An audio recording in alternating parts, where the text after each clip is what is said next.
Good morning, everyone. We're gonna start. So good morning, everyone, and welcome to our FHS seminar entitled The Amenah Early Marriage Study with Syrian Refugee Adolescent Girls, Process, Findings, and Reflections. Dr. Sawsan Abdulrahim, Ms. Myriam Dagher, Dr. Maia Sieverding, Dr. Sasha Fahme, and Dr. Jocelyn de Jong are our five speakers today who will be sharing their insights and findings from this community-engaged study aimed at mitigating the drivers of early marriage among Syrian refugee adolescent girls.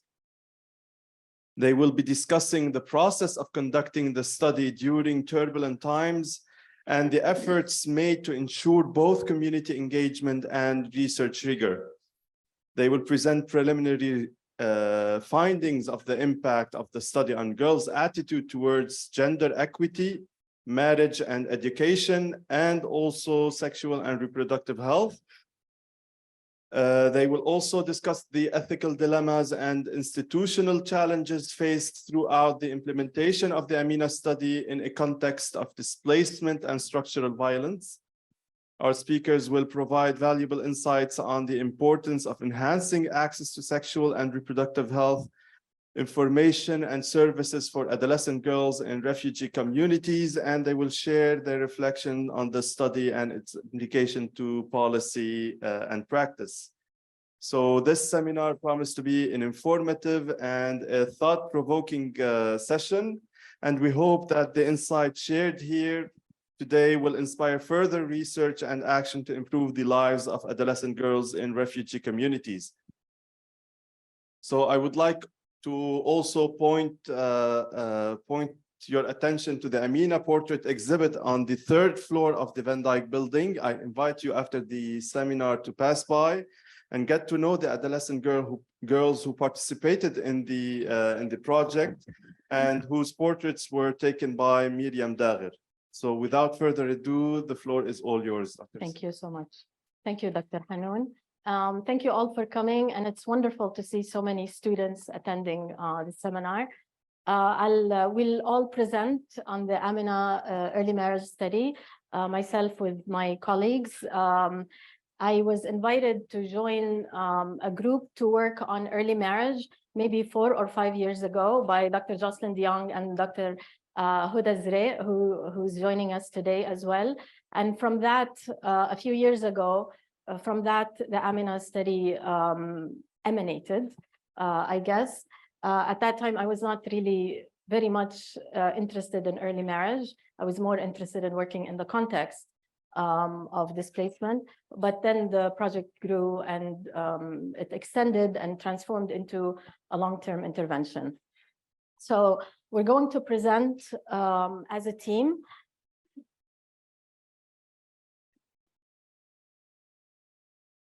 And the outline of the presentation is here.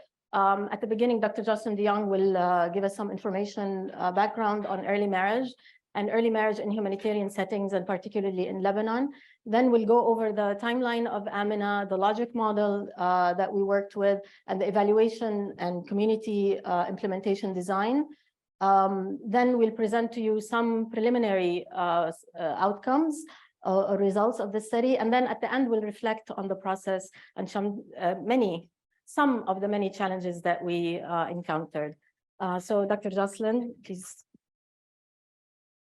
Okay, thanks. So thanks, Sawsan, and thanks everyone for coming. So this is a study that really originated some time ago, and I would just like to say my own role in this has been minor, but I've been accompanying it all the way through. And I think I really just want to, before I say anything more, I want to just really congratulate Sawsan and the team for getting this far under very challenging circumstances. I mean, I think, as you all know, it's very challenging to do research among refugees in general, but as also I think at AUB it's very challenging to do this kind of very involved community-based research. And I think Sawsan's going to come back to some of those challenges at the end. But I really want to congratulate Sawsan particularly, but the team overall for really persevering under these difficult circumstances. And I think, really, really interesting results have come out. So I wanted to just start off by talking a little bit about early marriage in general to frame the study, because I think you see a lot of, you probably see a lot of media and, donor organization reports about early marriage. And unfortunately, I think the issue has become quite sensationalized and sometimes taken out of context. And I think, the media and other attention that's been given to the issue is not matched by very careful, methodologically rigorous or contextualized research. And so I think that the Amenah study is really important in terms of contributing to that.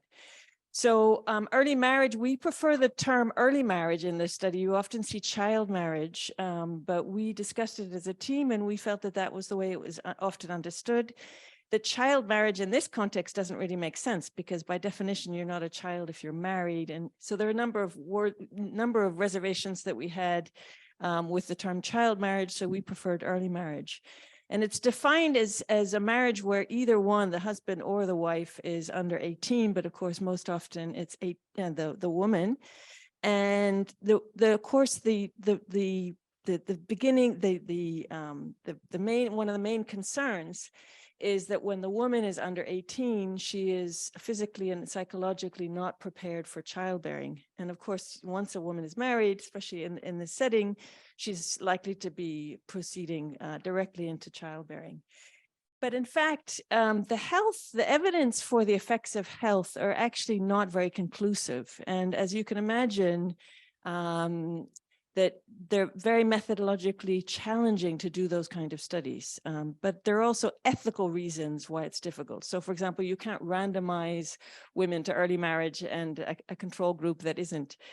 So there are many, many challenges. And we know that, for example, maternal mortality is a very rare event. So I won't go into the details, but it's actually difficult to ascertain whether there are health effects of early marriage. And we know that the age matters, although the definition is under 18, women or girls who are under 15 are likely to be much less physically prepared for childbearing. But it varies, right? So some girls mature much more quickly than others. But when we started the study, what we were really concerned about is the effect on life chances of young girls and the fact that there hadn't really been much focus on them as Syrian refugees.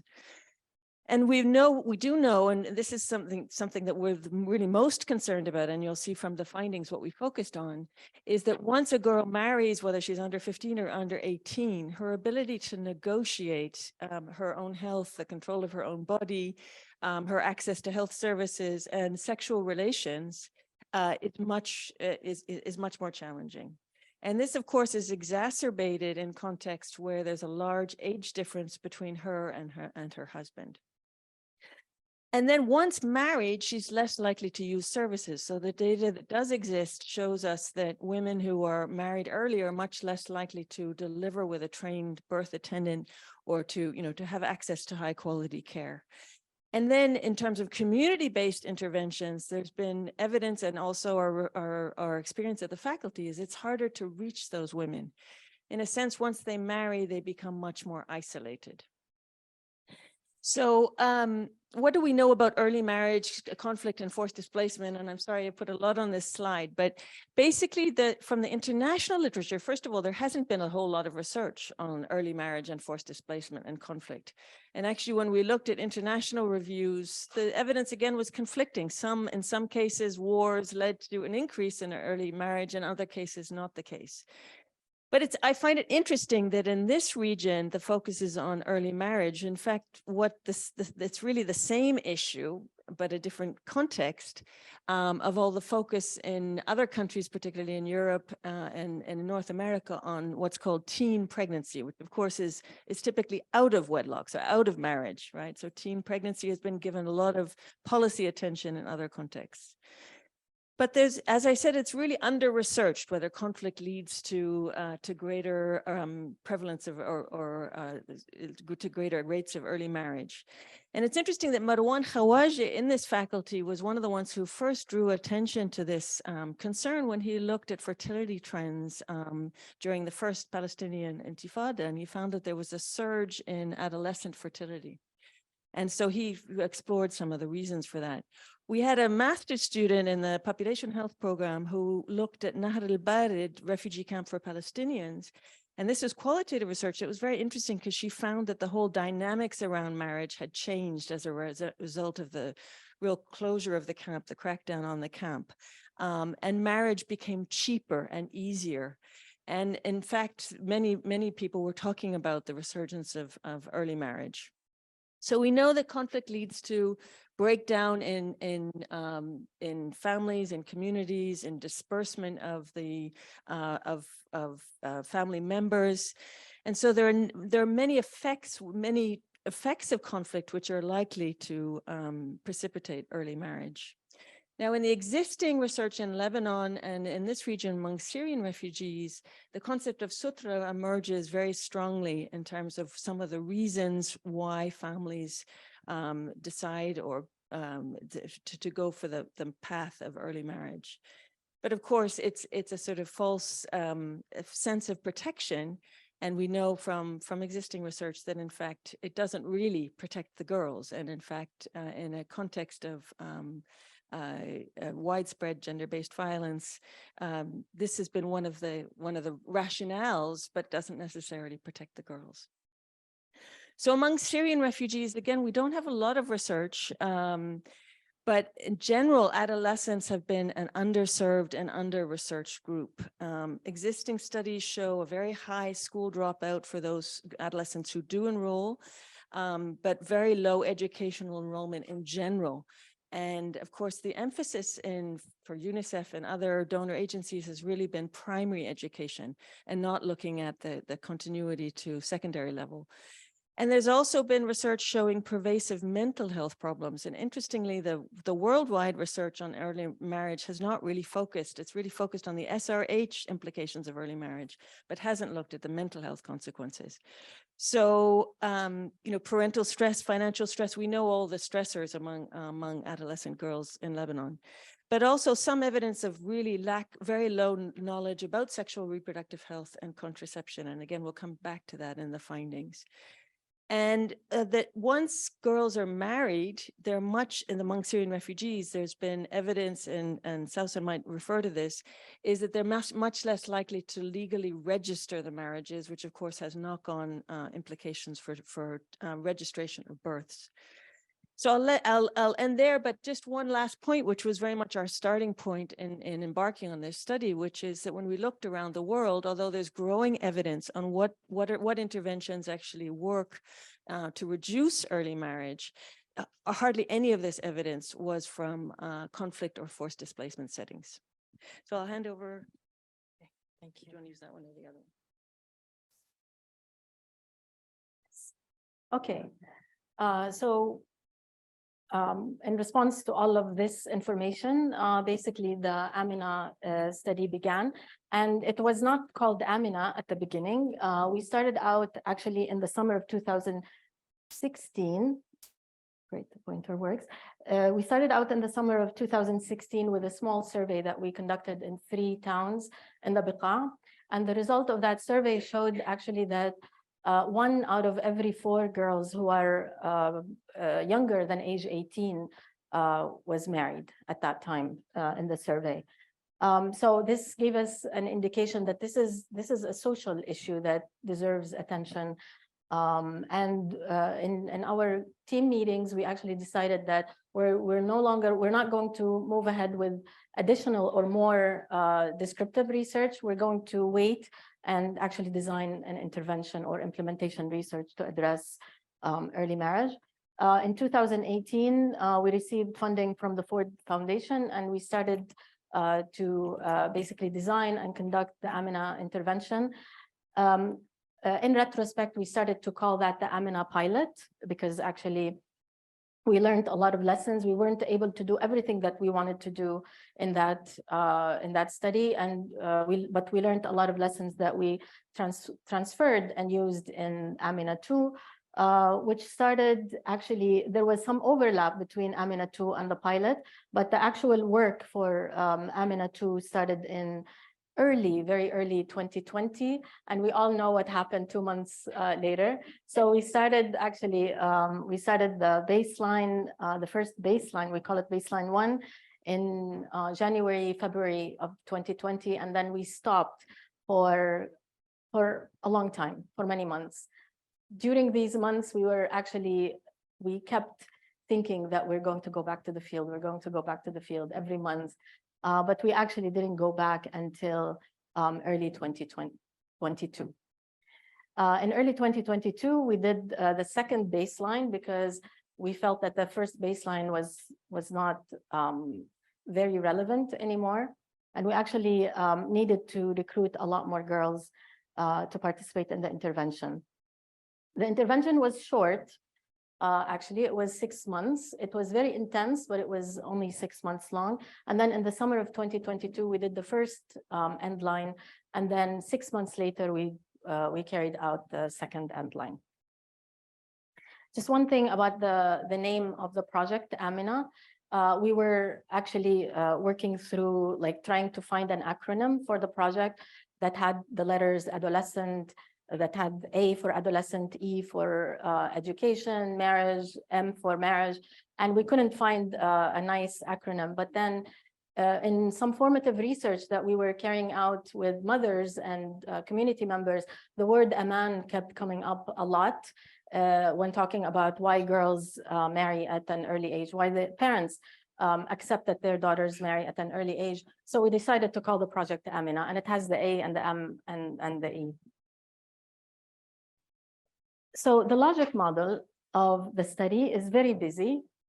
The idea here, for those who are taking the evaluation and design course, and the idea is that, you know, our final outcome is really to reduce early marriage and for the girls to have agency, and to, you know, and then for those who are married early to at least delay pregnancy, to reduce unintended pregnancy, and to increase birth spacing, all for the purpose of improving sexual and reproductive health for women and girls, and reducing gender-based violence. We have a bunch of short and intermediate term outcomes, mainly to keep girls in school for as long as possible, to reduce or to improve their gender attitudes, to have the girls recognize the importance of delaying marriage, despite all the challenges that they encounter, improving general and sexual reproductive health efficacy or agency among the girls, and improving information about sexual reproductive health and menstruation. What we did in order to achieve these outcomes is that we had planned to recruit volunteers to deliver educational sessions for girls, which is something that we did in the pilot. Actually, we invested quite a bit of energy and time into giving homework support to girls. We also wanted peer educators to deliver the Amenah sessions to girls, community workers to deliver mothers sessions, and we had planned for male peer educators to engage with the husbands of married girls. I'll tell you now what happened. And then to improve the girls, or to provide service referrals for sexual reproductive health. This is the logic model that we worked with. There were a few things that we couldn't achieve. The main two things is that we didn't have after school or educational support, unfortunately. And also because of the fact that we couldn't recruit a lot of married adolescents, then we dropped the part of working with the husbands, because we ended up with 15, I think, married adolescents. But nonetheless, this is what we worked on, and what we are going to measure are improvement in gender attitudes, improvement in general and sexual reproductive health efficacy, improved menstrual hygiene practices, and informed decision-making about sexual reproductive health. Other things that we are going to measure that are short-term outcomes are recognizing the importance of delaying marriage. And a big thing, because we worked a lot with the mothers, is the improvement in mother-daughter communication around sexual reproductive health and puberty. So our evaluation design, again, we were planning, or we had hoped to have a quasi-experimental evaluation design where we would have two groups, one intervention group in the town of Barelias and one comparison group in Saad Nail. Unfortunately, with everything that was going on in 2020 and 2022, we ended up with a one group pre-test, post-test design. And that design, of course, has problems and threats to validity. However, one of the things that we have done is that we had the first end line, and then we had a follow-up end line 6 months later in an attempt to maybe strengthen the design a little bit and see if there are things that happened between the first end line and the second end line, if there was retention or if things went back to baseline levels at the second end line. We have a very complex kind of team and research, field team and research team relationship. We had designed a system in the field or in the community, where we would have community workers work with and coach peer educators. The community workers are actually women who worked with us in the pilot and who have received a lot of training on facilitation skills, on mental health, on other things. And each community worker would work with two peer educators. The peer educators would actually facilitate the sessions with the girls. The community workers, who were older women, would facilitate, not old, I mean, women in their 30s and 40s. The peer educators were in their late teens and early 20s. The community workers would work with the mothers.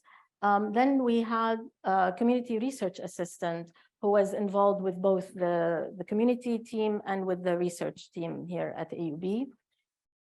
We maintained also relatively regular meetings with the community workers and the peer educators, and a strong relationship with particularly the community workers, because they've been working with us for a few years, actually, since the beginning of 2018.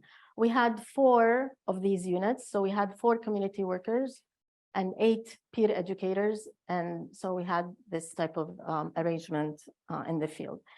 We invested a lot of effort and energy into managing the field work and in ensuring that the quality of the data that we collect at every step is rigorous. And this is what actually Myriam Dagher worked on a lot and will speak about right now.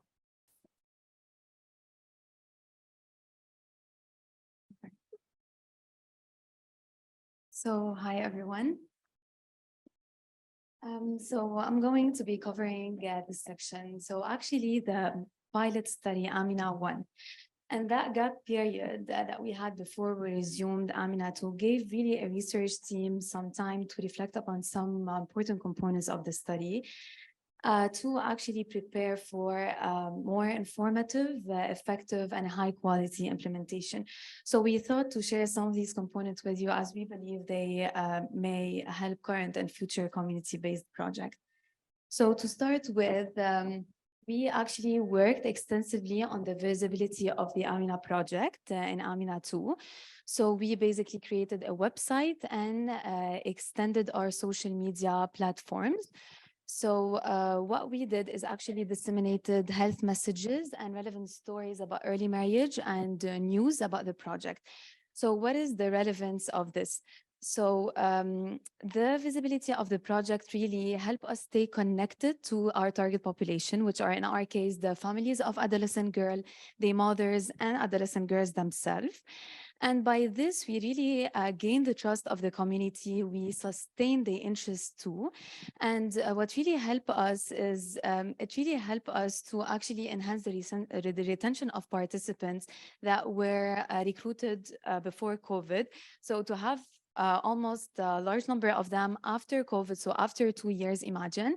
And it's also facilitated the recruitment of new participants. Not only this, because we had several, as Dr. Sawsan said, several follow-up survey. So we were able, by waking the community and reminding them that we are still here, what we are doing, sharing some news and data information, we were able to actually retain a large number, so almost more than 80% of the participant from a survey to another follow-up survey. And we're going to cover this in the impact section. All right, so another thing that we really worked on and invested is actually the training and building the capacity of the community workers and peer educators through either virtual or face-to-face meeting, depending on what the situation allows us to do. We liaise with master trainers and researchers to actually organize meetings and training to build on the knowledge, whether related to the content and the skills and data collection skills of the community workers and peer educators. We also liaise with Lebanese Red Cross to actually also build some skills when it comes of how should basically the field workers be prepared, or what they should do whenever they are faced with unexpected health situation in the field. So in that way, really all of these extensive training that we invested in really enhanced or have basically built up the knowledge, the skills, but also the capabilities of the field workers for a better and high quality implementation. And one thing that we would like to mention is really, we were thinking of how we can retain the pride and the energy and the enthusiasm of our community workers throughout the whole project in a context where we have political, social, and economic challenges. So one of the things that we did, because, you know, this generation is very much connected to the internet and they like to be talked about, they like to be featured. So we've actually posted information about their profiles, about their achievements, about their work. We had a calendar for that, and we were doing it on a periodic basis. And by this, really, we were able to actually sustain the energy, the productivity, and the enthusiasm of all the team throughout the whole 6 months in a context of very challenging socioeconomic situation. So this is basically two profiles of one of our community worker and one of our peer educators, Iman and Nawar, that were shared on the website and of course on social media. So a third thing that we would like to cover is actually how everything we're actually electronized after Amenah 1. So in Amenah 1, the process evaluation, because they were filled before and after the session by the community workers in a very uncomfortable environment, they prefer to actually enter the data on paper and pens. However, after COVID, so in Amenah 2, what we did for a better quality data, we actually programmed everything on Kobo. So everything was digital. So the consent process, the process evaluations, but also the impact evaluations, of course, when it comes to the quantitative, but also to the qualitative part. We also used advanced options to reduce errors as much as possible. So for example, we had to link data from a survey to another, because let's say we want to condition some questions to be asked based on the answer of the first survey. So this is what we did. And of course, they received extensive training. So field workers received extensive training on how to do so. In that way, we really enhanced the data quality and reduced the error. We were able to access them in a timely manner, monitor the quality of the data, and also interfere whenever needed. And this really facilitated data merging and management with almost up to 4 surveys per time. So last but not least, we'd like really to show how the Amenah project serve as community-based lab for FHS students. So we had almost 14 under and graduate students that participated at least, if not all of, at least in one, if not all of the activities, data collection activities of Amenah. And we had the 3 MPH doing the ILE in Amenah. They received extensive training on how to collect data, how to collect, so how to ensure a good quality of data, and they really end up almost experts in this. I'm smiling because most of you are actually here today. So this is really how the Amenah project provided students with learning opportunities outside the classroom. Finally, we'd like to just show also the last point, which is actually the importance of including actor of the community. So in our case, the community workers and the peer educator throughout the whole process of decision making. By this, we were able to enhance their ownership. So they felt that they really belong to the project. And we really were able to contextualize the intervention and the data as much as possible. For example, we were able to introduce valuable revision to the content of the intervention to make it rooted to the context, again, as much as possible. Thank you. Oh, and these are actually two pictures. One picture of the baseline data collection that happens part in camps and ITS, and also a focus group as part of an ILE project.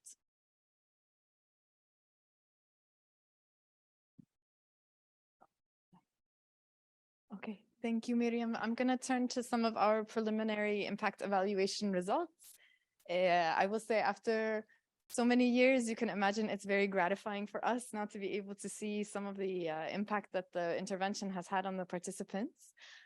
So I think the first major point is thanks to many of the activities that Myriam and the rest of the team led, we were able to have very good retention of the girls despite the challenging circumstances. At the baseline, which was conducted at the beginning of 2022, we enrolled 339 girls in the intervention in 264 households.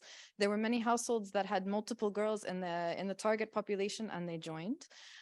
By the first end line, which was conducted last summer, we were able to retain 92% of the girls. We didn't do an end line with the mothers at that time for logistical reasons.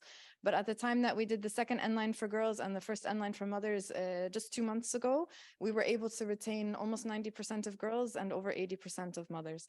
And I would note that about 130 of these girls, almost 30%, have been with us since the pilot in 2018. So we've actually been able to stay with them and involve them in the project for nearly 5 years now.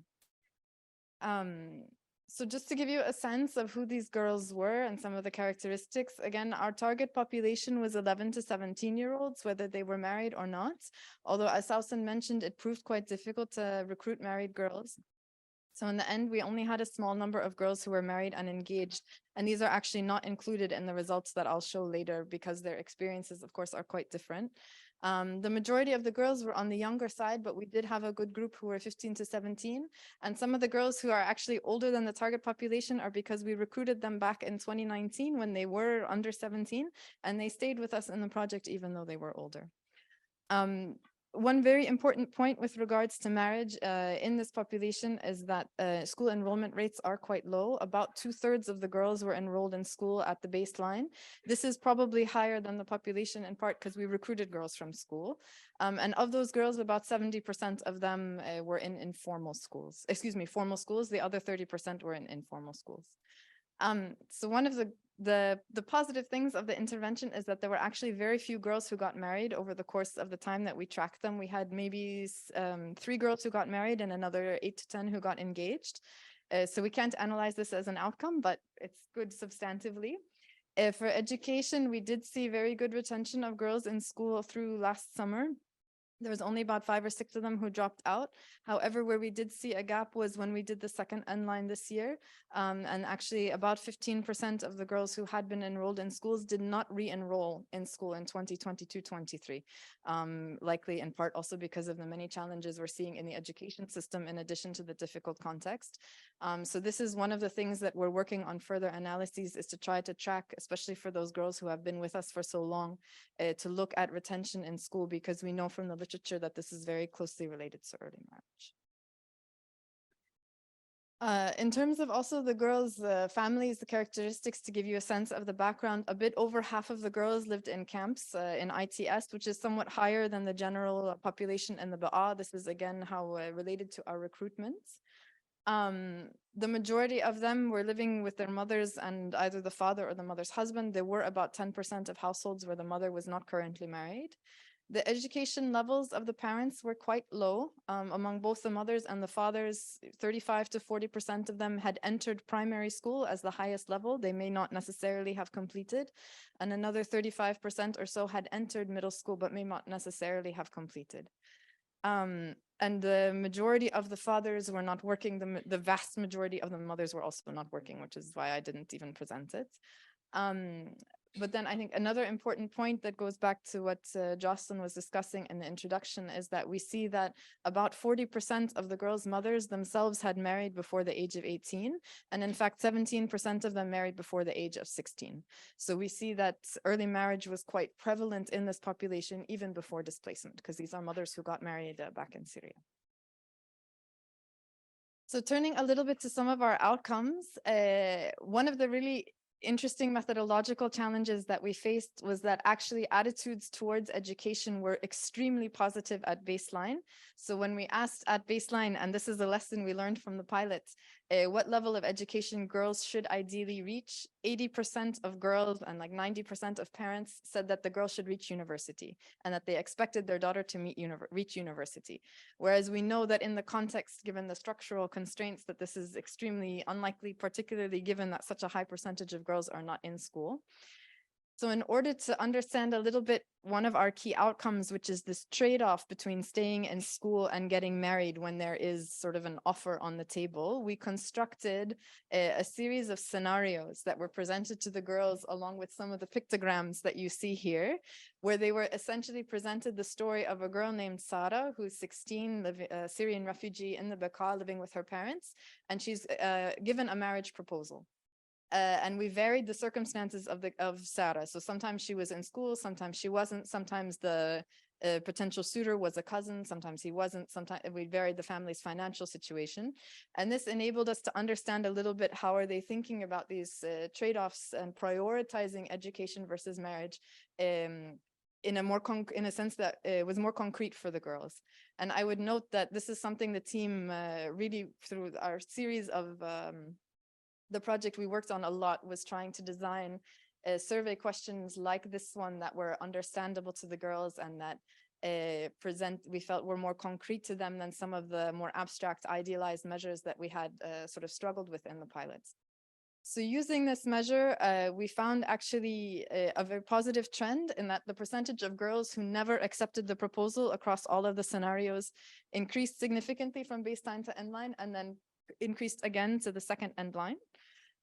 So the advantage of doing the second endline is mainly we're trying to look at persistence of outcomes, because our outcomes are mainly attitudes and knowledge due to the sort of the methodological difficulties of tracking marriage and education over the long term. So ideally what we want to see is that the girls improved from baseline to the first endline, and then either continued to improve or at least maintained from the first endline to the second endline. And this is what we in fact see. When we looked at mean ideal age at marriage, interestingly, we saw a little bit of a decline at the first endline, but then a rebound back up to above the levels from baseline at 6-month follow-up. The differences are substantively quite small, but they are statistically significant. We asked girls also what they thought their own expected age at marriage would be. This didn't change. It was more or less a little bit over 20. But I would note that both of these numbers are considerably higher than what girls recognize to be the common age of marriage in their communities. We also asked them what they saw to be the age at which most girls around them got married. And across all 3 waves of data collection, the average was between age 15 and 16. So we think some of this is related to the fact that already the ideals that they're expressing are quite a bit higher than what they recognize to be happening around them in the community. Sasha's.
Hi, everybody. Sorry that I can't be there today with you. I'll be talking about some of the outcomes that we observed related to sexual and reproductive health.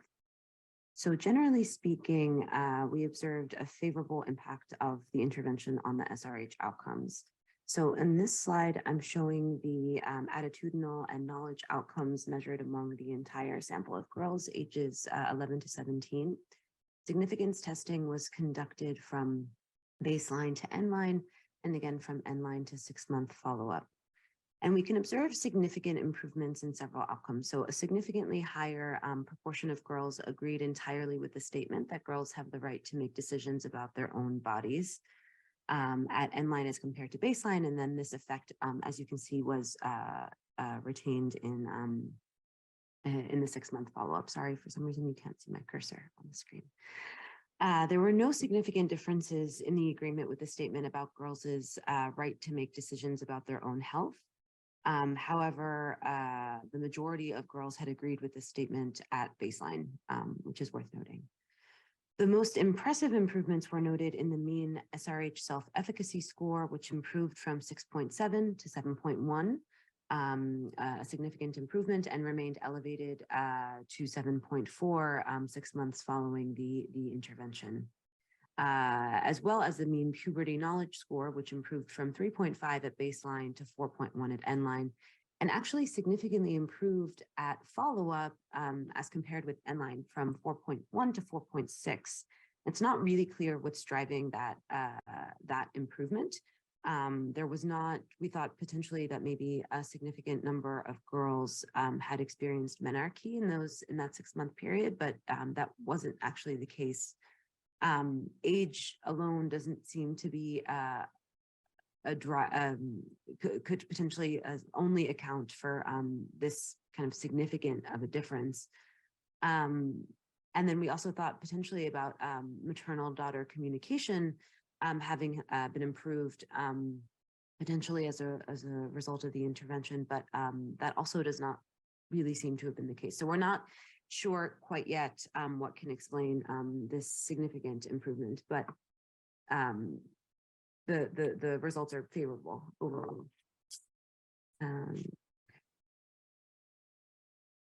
So looking now at SRH attitudinal and knowledge outcomes, specifically among older participants, so girls ages 15 to 17, this subpopulation received content regarding contraception, STIs, family planning, and we see marked improvements in a number of these outcomes. So the baseline knowledge of STI in this population was markedly low, as you can see here. And so we do see a significant improvement in STI knowledge at end line, and that improvement is sustained through follow-up. But again, the dramatic sort of improvement is likely driven by the fact that knowledge was so low at the onset of the intervention. We similarly observe a significant improvement in knowledge of long-acting reversible contraceptive methods from baseline to end line, and that effect is also sustained at follow-up. We can see that a significant improvement in the proportion of girls who reported knowledge of facilities or resources where they can access SRH services. Quite marked. I think this is likely a testament to how deep the community ties were in the study. When we were kind of preparing this content, developing the intervention, we had said that it would be very important to make sure that there was some means of following up, meaning we weren't just going to give people information and then have them sort of do what they will with it. So the community based research assistant who is based in the area had put together a sort of comprehensive list of different resources, organizations, et cetera, that could provide SRH information and resources, services to adolescent girls in this region. And sort of really wonderfully, I think the most exciting outcome here is that we see a significant improvement in the proportion of girls who are willing to obtain SRH information from these sources, and also willing to obtain SRH services from these sources. And that significant improvement was sustained at follow-up as well of the intervention on. Hi, everybody. Sorry that I can't.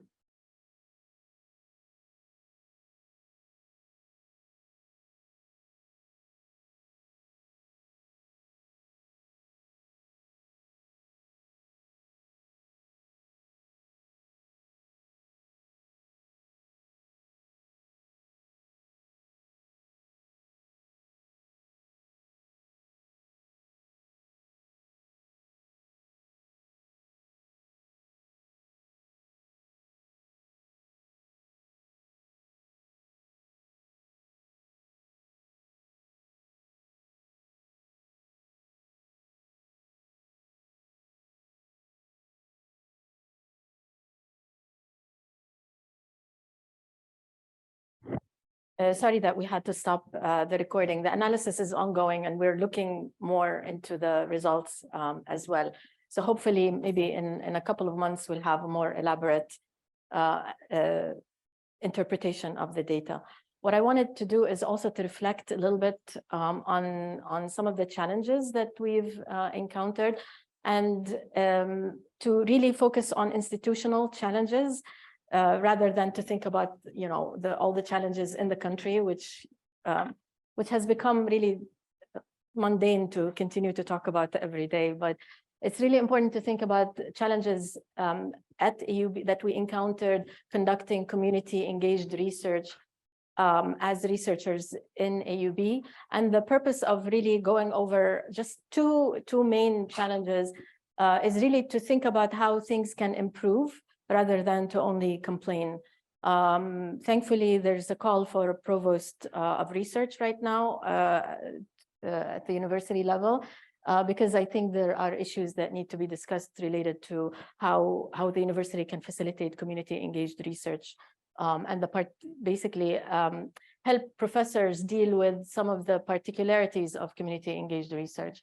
So the first thing is, first point is that we felt that there's incompatibility between community engaged research and some of the institutional structural processes. Mainly the issue that community engaged research requires really investing a lot of time and building trust with community members. And the university has a system where researcher has to go through a bidding process, which doesn't make sense. And basically, when you try to go around this requirement of bidding, then sometimes people fall through, make mistakes, and then people start to think of them as engaging in corrupt activities, when in fact they were trying to manage between the responsibility towards the community versus the institutional structure. One of the things that we dealt with was that community engaged research requires that you work with community workers, community health workers, with peer educators. And I mean, it's not a secret, everybody knows that they're not Lebanese. So we had to go through hoops to be able to compensate community workers and peer educators, and to treat them with respect as workers and not volunteers. We use the terms volunteers, we use the term stipends, but in fact, these are workers and who deserve to be paid for their work the same way we do. They are representative of the community that they work with. So we also had to deal with some of the issues, some of the structural, deprivation, isolation, exclusion that the community itself encounters.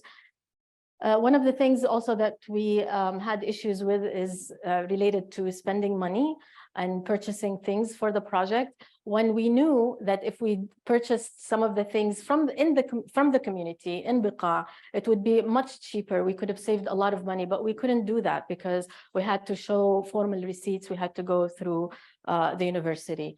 So here, basically, the reason why I'm mentioning all of this is to make a statement that if the university is committed to community engaged research and the university wants professors to continue to receive funding to do this important research, then there has to be a restructuring of the research support units at the university.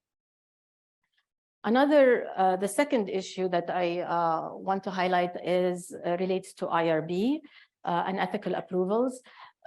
Which in our experience were extremely rigid. I've actually started reading on and other experiences as well, I know.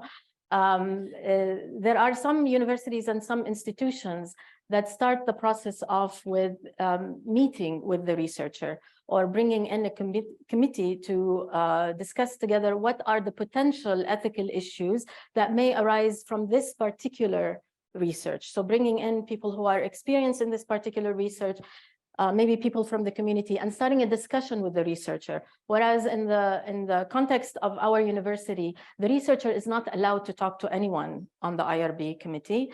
And there are these rigid guidelines, and this is just a screenshot from a consent form that we used with adolescent girls who really didn't connect at all with some of the statements here. On the other hand, we have encountered serious ethical tensions and dilemmas in the process of implementing the Amenah process, in the Amenah project, which we actually had intense discussions about, and we didn't agree on how to approach certain things. We didn't know how to approach certain things. I mentioned as an example that in the first baseline, we had a scale on mental health that we used in the Qadirun project that a lot of faculty worked on, from a lot of HPCH faculty worked on. And that brought up a lot of issues that we didn't know how to deal with. So how do we deal with an adolescent girl who doesn't want us to contact a parent? Or how do we deal with an adolescent girl who wants us to contact her mother or her parent, but the mother tells us that she knows and there's nothing we can do, that she can do about it? And how do we deal with adolescent girls who retract and change their statements once they find out that the situation has become serious? And how do we deal with a situation where we're identifying mental health issues, but the support, the protection and the support system in the community was very weak? So the solution that we had is to remove the mental health scale from the baseline. But of course, the mental health issues were, were in the community and we had to deal with them. And that's one of the reasons why we conducted trainings. We had an ILE student who did trainings on mental health with the community workers and the peer educators. And then the final issue I wanted to raise are these big existential questions that we're thinking about, in terms of what is the value of conducting intervention research that addresses a particular health outcome in a context of what I call structural violence, when the health outcome is really an outcome, is a symptom and not the cause of, there are structural factors that are causing early marriage as well as causing other social and health problems as well. So I want to end here, but I cannot end without thanking, and I always don't like presentations that start or end with thanking, but I really need to thank the community members who worked with us, particularly the cute little Salam Center in Biqa, where we spent a lot of time, but also multi-aid programs and the collective CRTDA that really provided us with a lot of support. Also the funders, which were mentioned earlier, and specific individuals. I forgot to mention Aya Ahmed's name, who is our community research assistant, maybe because I think of her as part of our team. but Ms. Nabiha Jamal from CRTDA. And then I really want to thank, even though I complain about the system at the EUB, I want to thank Fadia and Daisy and Razan Hosseini from the OGC, because they handled an enormous amount of paperwork, and it was unbelievable at some points. Of course, we thank the peer educators, the community workers, and most importantly, the students who worked with us and who were very committed. So I'm sorry.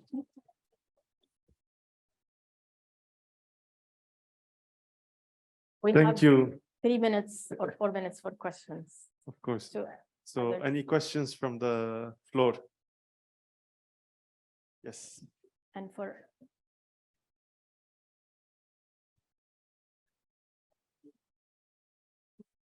Thank you, Sasha. and please, the questions for, if you have an evaluation question, if you have a, Okay. yes, there. Hello? Okay, just want to, Yani, thank you very much. A very, very interesting presentation, and thank you for presenting all the details of the work and all the phases. So we have looks like you have a lot of implications for further research, because there are some aspects of the logic model that you weren't able to, tackle or address. I was wondering, and this goes for the assessment and the evaluation probably, where are the men? So where are the dads? Where are the men in this? Was there any feedback from them or any observations, or did you include male figures of the community in this research at all, or did you have any kind of informal feedback from them? Because we know in patriarchal societies, they are, the gatekeepers of everything, including their daughters and their families. So I wanted to hear a little bit about that. It was in my mind all the time. Thank you. Sure. Should we take more than one question or just respond to this? Yeah. Thank you. This is very important, of course, a very important question. Actually, in Amenah 1, we did have a father's component. In Amenah, in the pilot, we worked only with unmarried girls who were in school. And we did try very hard to engage with the fathers, and we worked through Abad as well. We collaborated with Abad to work with the fathers. It didn't work very well. The fathers did not attend. And the fathers felt that anything related to their daughter's health or marriage is the mother. The mother will deal with it, not the father. The father deals with financial issues, with big problems, big problems. If there's a big problem about, a big thing that the girl did, then the father comes in, but otherwise the mother deals with this. In the Amenah, we decided that we would work with the husbands of married adolescents, and we did plan to recruit married, but we found it to be very difficult. Once an adolescent is married, then actually her mobility, her agency, her ability to participate in programs other than to go to a clinic for maternity care becomes very limited, in fact. The other point about implications is that we are moving in different directions, thinking about early marriage. The first direction is really to understand, we're doing a small qualitative study, or we completed data collection for a small qualitative study to understand how early marriage happens. And we're actually finding out from some of the data that in some cases, it's because the father is absent that the early marriage happens. And it's not because the father is present and forcing the daughter to marry. And we're, at least, some of us are thinking about pursuing the relationship between early marriage and mental health. And there's a recent article on mental health and early marriage as a syndemic, thinking about them as two things that happen and feed into each other in structures under conditions of poverty. Anybody? We have a few questions from Zoom also. We have Catherine Schenk Iglesias. If you can unmute yourself and ask your question. Yes, so my question, thank you, Sawsan, for the presentation. It was really interesting. So I think that the issue of early marriage and education is not in sort of macro data. When you look at countries at a country level, the countries that have higher education of women generally have also higher ages at first marriage, right? Sure. So I'm just wondering, you did a whole intervention, which was more like in the health area and behavior I can't change. hear. Yeah, so I'm just wondering if just encouraging women to stay in school can help with the early marriage, or do you think projects like yours really need to happen, because it seems like scaling up, you showed like hundreds of people in your project versus, you know, the thousands and millions of people in developing countries, you know, and so how do we scale up something like this, or does it really need to only happen in targeted populations where you find early marriage as an issue? As I'm just thinking at a country and international level, like over time, we've already shown that keeping girls in school helps to raise the age at first marriage. So how do we balance the cost effectiveness of something like this when you're only dealing with hundreds and there are really millions of women that could potentially need to be reached? Thanks. So Maya is the demographer. If you want to answer this question. Sure. So I think this is a very relevant question, and I would generally agree with the argument that keeping girls in school, and particularly secondary school, is the most powerful intervention that we have for preventing early marriage. The issue is that in this context, whether or not girls even can go to school is related to so many structural factors related to, first of all, whether the schools are operating, but then whether UNICEF is funding, whether the second shift is being offered. These were issues, I think, some of the fundamental challenges that we've been grappling with, that Sawsan mentioned, were that we realized that these are things that we really didn't have ability to influence very strongly. Again, sort of what we tried in the pilot was things like academic support to help those girls who were in school try to stay in school. So I think if we're talking like on a very broad level and cross-nationally, certainly education is the intervention we should be focusing on. That said, we do know that early marriage tends to concentrate within certain countries and certain areas and populations within certain countries, in which case sort of interventions like this, particularly in contexts where there are so many structural barriers to education, I think are an important complement. I think Jocelyn wants that. I just wanted to add a very quick point, which is that, so it's one thing to prevent early marriage, but then I mean, another whole issue is whether women or young girls are entering into marriage prepared for sexual relations and childbearing, which is a whole other question. And if the schooling isn't providing any sex education, if they're not getting it at home or from other sources, then they go into marriages already, you know, disadvantaged and unprepared. So, you know, I think it's not just preventing early marriage, but that women and girls are getting married in a way that they actually have autonomy and can make decisions that actually protect their health. We have also a question from Zoom. Did you target, from Amal Watfa-Karaki, did you target TBAs as potential CWS? And any comparison done between the results of the study with studies done with national Lebanese girls? What is TBAs? Traditional birth attendance. Tamarla.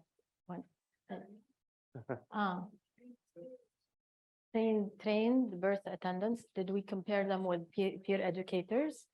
Did you target these as potential CWs? And did you compare them between the results of the study and the results of the Lebanese population, Lebanese girls? The second question, the intervention was not with Lebanese girls. Early marriage in Lebanon is low, and it's concentrated in certain pockets of poverty, which of course deserve attention. And but early marriage in Lebanon is lower than it was in Syria, is lower than in Palestine and countries in the region. So this is why, and also with the displacement and the structural conditions, this is why our intervention focused on Syrian refugee girls. The peer educators are not trained in any skilled training. they're trained in facilitation, not trained in any like medical skills, like traditional birth attending or clinical or dispensing medication or anything like that. Not at all. They're trained on facilitation skills, on the content of the intervention, and other important trainings as well, other important skills. Yeah. Any other questions from the floor? Thank you.